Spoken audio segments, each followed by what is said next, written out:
Programang ito ay rated SPG, striktong patnubay at gabay ng magulang ang kailangan.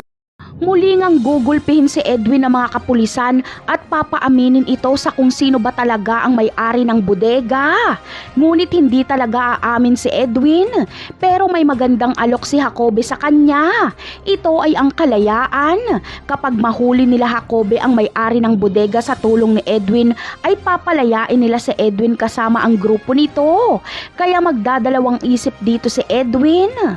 Sa kabilang banda naman ay gulat na gulat nga si Mokang noong biglang may nagbukas ng kanyang kwarto at si Tanggol ito. Naging emosyonal si Tanggol noong makita ang kalagayan ni Mokang. Agad silang nagyakapan. Aminado si Mokang na si Tanggol nga ang kailangan niya sa buhay. Ayon kay Tanggol ay itatakas niya daw umano si Mokang. Ngunit ayaw sumama ni Mokang kay Tanggol.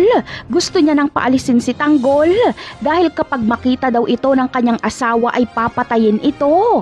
Pero ayon kay Tanggol ay wala siyang pakialam. Lalaban siya hanggat kaya niya basta mailabas niya lang si Mokang sa mansyon na yon. Kaya dito ay sasama na si Mokang kay Tanggol.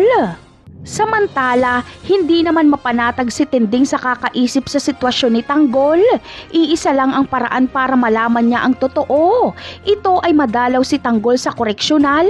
Sasama dito si Marites at ililihim nila kay Rigor na dadalaw sila kay Tanggol. Kaya sa pagdalaw na ito nila Tinding ay dito nila malalaman ang totoo kung nakatakas nga ba talaga si Tanggol.